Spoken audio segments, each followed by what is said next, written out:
Hi friends, నమస్తే. Welcome back to our YouTube channel. నటి సమంత ఈమె ఏమాయ చేసావే మూవీ ద్వారా తెలుగు తెరకు పరిచయం అయ్యి అతి తక్కువ కాలంలోనే స్టార్ హీరోయిన్గా రాణించారు. అంతేకాకుండా తన సహనటుడైనటువంటి నాగ చైతన్య గారిని ప్రేమించి పెద్దలను ఒప్పించి ప్రేమ వివాహం చేసుకున్నారు. కానీ పట్టుమని 4 సంవత్సరాలు కూడా కాకుండానే వీరిద్దరు మనస్పర్ధల కారణంగా విడాకులు అయితే తీసుకున్నారు. వీరిద్దరి విడాకుల విషయంలో తప్పు నాగ చైతన్యదంటే సమంతది అని చెప్పేసి వారి అభిమానులు మాత్రం గొడవ పడుతూనే ఉన్నారు. కానీ వీరిద్దరి విషయంలో ఎవరిది తప్పు అనే దాని మీద ఇంతవరకు క్లారిటీ అయితే రాలేదు. కానీ విడాకుల తర్వాత సమంత గారు తీవ్ర డిప్రెషన్ లోనయ్యి మయోసైటిస్ అనే వ్యాధి బారిన పడినట్లు మనకైతే తెలుస్తుంది.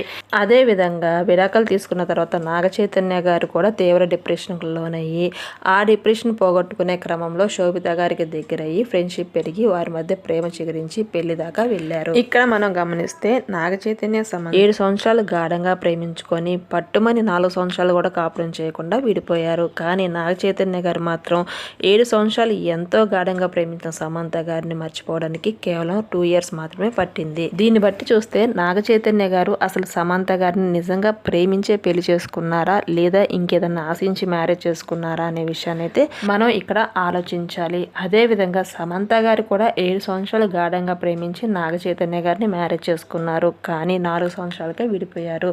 విడిపోయిన తర్వాత ఇప్పటి వరకు ఆమె మరలా మ్యారేజ్ చేసుకోలేదు. కానీ ఒక డైరెక్టర్తో రిలేషన్లో ఉన్నట్లు మనకైతే పుకార్లు షికార్లు చేస్తున్నాయి. కానీ దీంట్లో ఎంత వాస్తవం ఉన్నదో ముందు ముందు చూడాల్సిందే. ఇకపోతే సమంత గారు విడాకుల గురించి ఇప్పటివరకు నోరైతే ఇప్పలేదు. కానీ రీసెంట్గా ఇచ్చిన ఒక ఇంటర్వ్యూలో మాత్రం ఆమె స్పష్టంగా వివరించారు. విడాకులు తీసుకున్న మహిళను సమాజం ఎలా చూస్తుందో నాకు బాగా తెలుసు. దీన్ని బట్టి సమంత గారు చాలా ఇన్సల్ట్గా ఫీల్ అయినట్లు, చాలామంది అవమానించినట్లు మనకు తెలుస్తుంది. అదేవిధంగా చాలా ఏళ్ళు నేను దీంతోనే జీవించాను, నా గురించి ఎన్నో అబద్ధాలు పుట్టించారు, చాలా విషయాల్లో నిజం లేదని చెప్పాలనిపించింది, కానీ నన్ను నేనే ఆపుకున్నాను. సో దీన్ని బట్టి చూస్తే ఆమె గురించి బయట వచ్చిన విషయాలన్నీ కూడా పుకార్లనే మనకు అర్థమవుతుంది. ఆ తర్వాత సమంత గారు ఇలా అన్నారు: ఒకరి జీవితం గురించి కథలుగా చెప్పాలని మీకు ఉత్సాహంగా ఉండొచ్చు, కానీ దాని నుంచి మీరు ఏమి పొందుతారు? అప్పటి వరకు మీకు అది ఆనందాన్ని ఇస్తుంది. ఆ తర్వాత మీరు ఎంత తెలివి తక్కువ పని చేశారో మీకే అర్థమవుతుంది. అప్పుడు మిమ్మల్ని మీరే ద్వేషించుకుంటారు. అంటే ఇక్కడ సమంత గారి ఉద్దేశం ఏంటంటే, నా జీవితం గురించి కథలుగా రాస్తున్నారు, నా గురించి తప్పుగా రాస్తున్నారు అని. దీనివల్ల మీకు అప్పుడు ఆనందం వస్తుంది, అది కూడా కాసేపే. ఎందుకంటే దాంట్లో నిజం లేదు కాబట్టి. నిజం లేని రాతలు మీరు రాశారు కాబట్టి భవిష్యత్తులో మీరు ఎంత తెలివి తక్కువ పని చేశారు అని మిమ్మల్ని మీరే ద్వేషించుకుంటారు అని చెప్పారు. అంటే ఏంటంటే సమంత గారి విషయంలో మనం చెప్పుకునే ప్రతి విషయం కూడా చాలా రాంగే అని చెప్పి ఆమె అయితే స్పష్టంగా అయితే ఇక్కడ చెప్పారు. ఇంకా మరికొన్ని విషయాలు అయితే స్పష్టంగా తెలియజేశారు. అవేంటంటే, ఒకటి మాత్రం ఖచ్చితంగా చెప్పగలను, విడాకులు తీసుకోవడం మొదట నాకు చాలా బాధగా అనిపించింది. నా చుట్టూ ఉన్నది ముందులా లేదు, అంతా మారిపోయింది. ఇక్కడ మనం గమనిస్తే విడాకుల విషయంలో నాగ చైతన్యాన్ని వదిలేసినందుకు సమంత గారు చాలా బాధపడ్డారు. ఎందుకంటే ఒకప్పుడు నాగ చైతన్య తన పక్కన ఉన్నారు, కానీ ఇప్పుడు లేరు. కాబట్టి ముందులా ఇప్పుడు లేదని నేను చాలా బాధపడ్డాను. కానీ అలానే నేను మూలను కూర్చొని ఏడుస్తూ ధైర్యం కోల్పోలేదు. ఇంతటితో నా జీవితం ముగియలేదు, ఇది ముగిసిన చోటే మొదలవుతుంది. ఇక్కడ ఈ మాట చూస్తే సమంత గారి మెచ్యూరిటీ లెవెల్ ఏంటో మనకైతే అర్థమవుతుంది.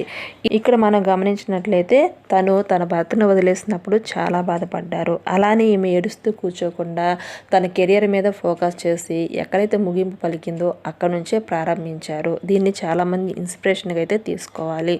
అదేవిధంగా ఇంకొక మాట అయితే చెప్పారు: ప్రజెంట్ నేను చాలా హ్యాపీగా ఉన్నాను, మంచి వ్యక్తులతో కలిసి పనిచేస్తున్నాను, నా జీవితంలో తదుపరి అధ్యయనం కోసం నేను వేచి చూస్తున్నాను, ఇప్పుడు నేను చాలా హ్యాపీగా ఉన్నాను, నాతో పనిచేసే వాళ్ళందరూ కూడా చాలా మంచి వ్యక్తులు, నా జీవితంలో తదుపరి అధ్యయనం కోసం ఎదురు చూస్తున్నాను. అంటే ఆ తర్వాత ఆమె మ్యారేజ్ చేసుకోబోతున్నారు అని మనకి ఇంటైతే ఇచ్చారు. లేదా ఏం జరుగుతుందో నేను కూడా వేచి చూస్తున్నాను, కాబట్టి గడిచిన దానికోసం నేను బాధపడట్లేదు, ఇప్పుడు ప్రజెంట్ నా జీవితం ఏంటో నేను చూసుకుంటున్నాను అని చెప్పేసి అయితే ఇక్కడ స్పష్టంగా చెప్పారు. దీన్ని బట్టి చూస్తే సమంత గారిది నిజమైన ప్రేమలాగా మనకైతే అర్థమవుతుంది. కానీ నాగ చైతన్య గారు కూడా అతను నిజంగా ప్రేమిస్తే సమంత గారి కోసం వేచి చూడాల్సింది, విడాకుల దాకా వెళ్ళేవారు కాదు. విడాకులు తీసుకొని 2 సంవత్సరాలు కూడా కాకముందే మరలా శోభిత గారిని మ్యారేజ్ చేసుకోవడం అనేది కరెక్ట్ కాదని నా అభిప్రాయం. కానీ వారిద్దరి మధ్య ఏం జరిగిందో మనకు తెలియదు. కానీ నిజంగా ప్రేమికులైతే వారిద్దరి యొక్క తప్పులు క్షమించుకొని ఇద్దరు మరలా ఒకటయ్యేవారు. కానీ చేసేదేమీ లేదు. నాగ చైతన్య గారు పూర్తిగా సమంత గారిని వదిలేసి శోభిత గారిని అయితే మ్యారేజ్ చేసుకొని ఇప్పుడు కొత్త ప్రపంచంలోకి అడుగుపెట్టారు. సో సమంత గారు కూడా వేరొక మ్యారేజ్ చేసుకొని ఆమె కూడా కొత్త లైఫ్లోకి అడుగుపెట్టాలని మనమంతా మనస్ఫూర్తిగా కోరుకుందాం. ఇక నాగ చైతన్య సమంత వీరిద్దరి విషయంలో ఎవరిది తప్పని మీరు ఫీల్ అవుతున్నారో కామెంట్ రూపంలో తెలియచేయండి. ఈ వీడియో నచ్చితే లైక్ చేయండి, మీ ఫ్రెండ్స్కి షేర్ చేయండి. ఇలాంటి ఇంట్రెస్టింగ్ అప్డేట్స్ గురించి మన ఛానల్ అయితే వెంటనే సబ్స్క్రైబ్ చేసుకోండి. Thanks for watching.